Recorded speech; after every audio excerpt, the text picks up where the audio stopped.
बिस्मिल्लाहिर्रहमानिर्रहीम। शुरू अल्लाह जे बाबरकात नाले सां जेको असांजे दिलनि जा राज़ ख़ूब ॼाणे थो। उमेद थो कयां त तव्हां सभु ख़ुशि हूंदा। पुराणे वक़्त जो हिकिड़ो किसो आहे, हक़ीक़ी किसो। काबतुल्लाह शरीफ़ में हिकिड़ो कुराड़ो ज़ारूं क़तार रोअण लॻो। उहो रोए पियो। ज़बान ते सिर्फ़ु इहे अल्फाज़ हुयसि त पंहिंजे पीउ माउ जी ख़िदमत कयो, उन्हनि खे न ॾुखायो, उन्हनि सां नरमी अख़्तियार कयो। इहे चंद लफ़्ज़ चई वरी हू रोअण विहंदो हुयो। उते कुझु पाकिस्तानी माण्हू बि हुया। उहे 3-4 माण्हू हुया। उहे इहो मंज़र हिन जे भरिसां वेठा, उहो ॾिसनि पिया ऐं उनजो आवाज़ बि साफ़ ॿुधनि पिया। जॾहिं उहो दुआ बि घुरे पियो, कुराड़ो ज़ारूं क़तार रोए बि पियो। दुआ खां जॾहिं चुप करे मुंहुं हेठि करे वेठो त उहे पाकिस्तानी 3-4 ॼणा जेके हुया उहे हिन जे भरिसां हुया। उन्हनि हिन खां हाल अहिवाल वरितो। उन्हनि खे सलाह कई त असांजो होटल ते भरिसां कमरो आहे काबतुल्लाह शरीफ़ जे भरिसां, तव्हां अचो, हलो चांहि पियो। हुन ॾाढो इनकार कयो, पर हिननि ही 4 ॼणा हुया, हिननि ॾाढा इलाज़ मिनत कया, उन्हनि खे ॿाहूं ॿधूं। उहे हिन खे पंहिंजे रूम ते वठी आया, हिन खे चांहि बि पीआरियूं, हिन जो हथ मुंहुं बि धोरायूं। हिन खां पुछा कयूं त असां काफ़ी टाइम खां वठी ॾिसूं पिया, ॿुधूं पिया त तुंहिंजे ज़बान ते इहो ई ज़िक्र आहे त पंहिंजे पीउ माउ जी ख़िदमत कयो, उन्हनि खे न ॾुखायो, उन्हनि सां नरमी अख़्तियार कयो, ऐं तूं ज़ारूं क़तार रोअण में मसरूफ़ आहीं। आख़िर ही छा माजरो आहे? ईअं हिननि जो पुछणु ऐं उन कुराड़े जो रोअणु। ॾाढो ग़मगीन हुयो ऐं वरी रोअणु शुरू थी वियो। हुन कुराड़े हिननि खे ॿुधायो त मुंहिंजो पीउ हिकिड़ो मज़दूर हुयो जेको कंहिं फैक्ट्री में मज़दूरी कंदो हुयो। उनजी 200 रुपया पघार हूंदी हुई। मां उन्हनि जो अकेलो पुटु हुयुसि। हिन दुनिया में मुंहिंजो पीउ माउ खां सवाइ केर बि कोन हुयो। मां उन्हनि जो लाडलो हुयुसि, उन्हनि जो दादलो हुयुसि, छो जो अकेलो हुयुसि। मुंहिंजो पीउ 200 रुपया कमाए अची असांजे घर जो गुज़र सफ़र बि कंदो हो ऐं मूंखे तालीम बि कराईंदो हुयो। मां अरबी तालीम बि हासिलु कई। असांजी रहाइश कलकत्ता में हुई। मां तालीम हासिलु कंदो रहियुसि। पंहिंजी तालीम जॾहिं मां मुकमल कई त उन्ही कॉलेज में मूंखे नौकरी मिली वई। उते मुंहिंजी पघार 350 रुपया हुई ऐं इहा ठीकु ठाक पघार हुई। चंद साल मां ड्यूटी कई। मूंखे शादीअ जी ख़्वाहिश थी। मूं पंहिंजे पीउ माउ खे ॿुधायो त मां शादी कंदुसि। उन्हनि चयो त ॻोठाणी का छोकिरी शादी कर। मुंहिंजी इहा ज़िद हुई त मां शादी कंदुसि त शहर खां जेका मैम हुजे, पढ़ी लिखी हुजे, जेको मॉडल ख़्याल जो हुजे। मूंखे ॾाढो शौक़ु हो, छो जो मां ॾिसंदो हुउसि त कॉलेज में जॾहिं बि आवारा घुमण फिरण ॼण उन में मज़ो हूंदो हो। पीउ माउ मजबूर थी विया। उन्हनि सोचियो अगरि न कंदासीं, अकेलो पुटु आहे, मतां हलियो वञे काॾे ऐं ज़बरदस्ती वञी शादी बि करे। इन सिलसिले सां मुंहिंजे पीउ माउ मूंखे इजाज़त ॾिनी। मां हिकिड़ी छोकिरी सां शादी कई जेका पढ़ियल लिखियल छोकिरी हुई ऐं तमामु घणी उनखे तालीम हुई, मॉडल ख़्याल जी छोकिरी हुई। जॾहिं मां शादी कई, उनखे ॻोठ में रहणु शुरू कयो। मुंहिंजी घरवारी सां एतिरी मोहबत थी वई, एतिरी मोहबत थी वई जंहिं बे इंतिहा। मुंहिंजी घरवारी मुंहिंजे पीउ जी एॾी बेइज़ती कंदी हुई, मूंखे उन मां बुरो न लॻंदो हुयो। मुंहिंजी माउ जी बेइज़ती कंदी हुई त बि मूंखे बुरो न लॻंदो हुयो। मूंखे पंहिंजी घरवारी सां एतिरो प्यारु थी। ऐं मुंहिंजी घरवारी जूं जेके सहेलियूं हुयूं, उहे जॾहिं हिन सां मिलणु ईंदियूं हुयूं त उहे हिनखे चवंदियूं हुयूं त तो ते फ़र्ज़ु न आहे जो तूं ससु सहुरे जी ख़िदमत कर या इज़त कर। इहो ससु सहुरे जो फ़र्ज़ु आहे त उहे तुंहिंजी इज़त बि कनि, तुंहिंजी ख़िदमत बि कनि। जीअं हिन जूं सहेलियूं मुंहिंजी घरवारी सां मिलणु अचनि त हिन जो दिमाग़ु ख़राबु करे छॾियो। पर मूंखे पंहिंजी घरवारी में को बि ऐब ॾिसण में न ईंदो हो। आख़िर फैक्ट्री में कमु कंदे कंदे उते को गैस जो सिलेंडर फाटो। मुंहिंजे पीउ जूं अखियूं ज़ाया थी वयूं। दीद मां सफ़ा वेहिजी वियो। घर वेहिजी वियो। हाणे फैक्ट्री में कमु करण जहिड़ो बि न हुयो। मुंहिंजी माउ जेका पंहिंजे मुड़ुस जी ख़िदमत कंदी। मुंहिंजी घरवारी में मुंहिंजे पीउ जी हिकु गिलास पाणी घुरण जी बि उमेद न हूंदी, न मुंहिंजे माउ जी न मुंहिंजे पीउ जी, टके जी उमेद न वरी मुंहिंजी घरवारी सम्झंदी हुई त हीअ बि के घर में इंसान आहे। मुंहिंजी अखियुनि ते अहिड़ी का पटी ॿधिजी वई जो मूंखे पंहिंजी घरवारी में को ऐब नज़र ई न पियो अचे। हिकिड़ी राति मां सुतो पियो हुजां, मुंहिंजी घरवारी पेके वियल हुजे त मुंहिंजो पीउ ऐं मुंहिंजी माउ मुंहिंजे कमरे में आया। मूंखे चयूं त बा तूं अखियूं पंहिंजूं खोल, तुंहिंजी घरवारी जूं चाल चलन जेके आहिनि उहे सही न आहिनि, उहे असांजी हर वक़्तु बेइज़ती थी करे। असांखे त इहे सम्झे ई नथी त को घर में बि के इंसान आहिनि। तूं असांजो हिकिड़ो पुटु आहीं, तुंहिंजे सहारे असांखे इज़त मिली सघे थी। त उन पुराड़े ॿुधायो त मां बाबा खे चयो, बाबा उहा छोकिरी पढ़ी लिखी आहे, उहो तव्हां सां एॾो बुरो नथी करे सघे। इहे तव्हांजा ख़्याल आहिनि, तव्हांजा ॼटका ख़्याल आहिनि, बुराई आहे, तव्हां ॿाहिराड़ी जा आहियो, इन जे करे तव्हांखे इहो ज़हन में आहे त हूअ तव्हां सां ईअं कंदी। तव्हां सां ईअं छो कंदी? तव्हां सां का दुश्मनी त कोन्हे सॼी। बहरहाल मुंहिंजो पीउ ऐं माउ ॿई मायूस थी मुंहिंजे कमरे मां निकिरी विया। असांखे हिकिड़ो पुटु बि ॼाओ। हिकिड़ी राति मुंहिंजे पीउ खे उञ लॻी, उहो देरि सां जो उथियो त अखियुनि मां त ॾिसंदो ई न हुयो। उहो पाणी जी तरफ़, जिते मटु पियो हुयो उते पाणी जी तरफ़ वञी रहियो हो त स्टूल ते खीर जो लोटो बि पियो हुयो ऐं कुझु गिलास बि पिया। मुंहिंजी घरवारी रखी छॾिया।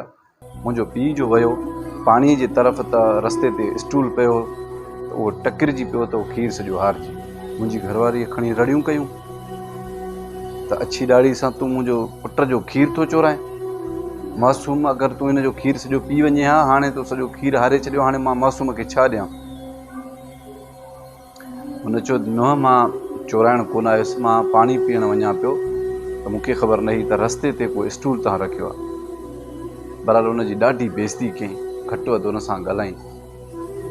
आख़िर हुनजी ससु बि उथी, सस खे बि चयईं त मां तुंहिंजी बि ख़बर वठां थी, सुबुह जो मुंहिंजो मुड़ुसु अचे, या तव्हां रहो या मां रहां। मां जीअं पंहिंजे कम तां मोटियुसि त मूंखे घरवारी सॼो किसो ॿुधायो। मां पीउ माउ खे ॾाढा दड़का ॾिना त अबा, मॉडल ज़माने जी छोकिरी सां रहण जो को ढंग हूंदो आहे, तव्हां में इहो ढंग आहे ई न, तव्हां अञा पुराणे ख़्याल जा आहियो। मुंहिंजा पीउ माउ सफ़ा ख़ामोश हुया, कुझु चई न पिया सघनि। मुंहिंजी घरवारी बि हिननि खां बेज़ार थी ऐं मां बि रोज़ रोज़ वरी दाह खां बेज़ार थी। कुदरत अलाह जी, मुंहिंजो मामू आयो, अची हिन ॿिन्ही खे पाण वटि वठी वियो। मुंहिंजी घरवारीअ बि कलमो पढ़ियो। मां बि सोचियो त भला हिननि जे भंडण खां बहितर त मामे वटि वञी बाबे वारा रहण। 5 महीना 6 महीना गुज़रिया त मुंहिंजी घरवारी बीमार थी पई, उहा फौत थी वई। हाणे मुंहिंजो अकेलो घर में सिर्फ़ु मुंहिंजो नंढड़ो ऐं मां। सॼो घर मूंखे खाइणु अचे त हे पहाड़ मूं ते किरियो। मुंहिंजी घरवारी सां मुहबत बि एतिरी, मूंखे का ॻाल्हि सम्झ में न अचे। 2 महीननि खां पोइ मूंखे दोस्तनि चयो त तूं शादी कर, ईअं तुंहिंजो दिलि बि बहिलजी वेंदो, तूं पंहिंजी घरवारी जो ग़म बि बर्दाश्त करे वेंदे ऐं तूं हुनखे विसारे बि सघंदे। मुंहिंजी शादी हिकिड़े ॿाहिराड़ी जी छोकिरी सां थी, जेका हाफ़िज़े क़ुरान हुई, 5 वक़्त निमाज़ बि पढ़ंदी हुई, सुबुह जो रोज़ानो क़ुरान जी तिलावत बि कंदी हुई, नेक हुई, ख़ूबसूरत हुई, ख़ूब सीरत हुई। उनजे चहिरे ते एॾो नूर। आस्ते आस्ते मूंखां पंहिंजी उहा पहिरीं घरवारी बि विसरणु लॻी। जॾहिं हिन जे अचण सां मुंहिंजे घर में जीअं न बाग़ बहार थी वञे, मौसम बि चेंज पई लॻे। हिकिड़े ॾींहुं मुंहिंजी घरवारी क़ुरान जी तिलावत पई करे त उते हिकिड़ो सूरत मुंहिंजी घरवारी पढ़ी त पंहिंजे पीउ माउ जी ख़िदमत कयो, उन्हनि खे रंज न रखो। हिन जो तलावत कई ऐं उनजो तर्जुमो जॾहिं कई त मुंहिंजी अखियुनि में ॻोढ़ा अची विया त मां बाबे जी इज़त न कई, मां पंहिंजी घरवारी खे मान मर्तबो ॾिनो, मां पंहिंजे अमड़ जी इज़त न कई। मुंहिंजो नाबीन पीउ दर दर जा ठोकर खाई खाई आख़िर मामे वटि वियो। मूंखे रोअंदे मुंहिंजी घरवारी जॾहिं ॾिठो त उन क़ुर शरीफ़ बंदि करे अची मुंहिंजे भरिसां वेठी पुछा कई त छो थो रोए। मां उनखे सॼी हक़ीक़त ॿुधाई त मां ॾाढो बुरो आहियां। मां पंहिंजी घरवारी जे करे पंहिंजे पीउ जी इज़त न कई, उनखे ॾाढियूं तकलीफ़ूं ॾिनियूं। मां हाणे कहिड़े मुंहं सां पंहिंजे पीउ खां वञी माफ़ी वठां, पंहिंजी माउ खां माफ़ी वठां ऐं कहिड़े मुंहं सां मामे जे घर वञां।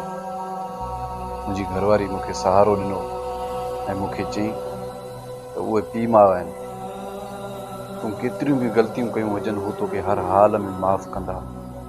वालदेन जी हिकिड़ी आदत अहिड़ी हूंदी आहे जेका अलाह सां मिलंदी आहे, ॿई माफ़ करे छॾींदा। तुंहिंजी अखियुनि में पछताव आहे, पछताव जा ॻोढ़ा आहिनि, तूं मामे वारनि वटि वञ, अम्मा अब्बा खे वठी आ। हीउ सिधो वियो पंहिंजे मामे वटि। मामे ॿुधायो त बिल्कुलु मां त हिननि खे वठी आयुसि, पर चंद महीना मूं वटि रहिया ऐं पोइ त वरी चयूं त असांखे मज़ो नथो अचे, तो वटि पहुता।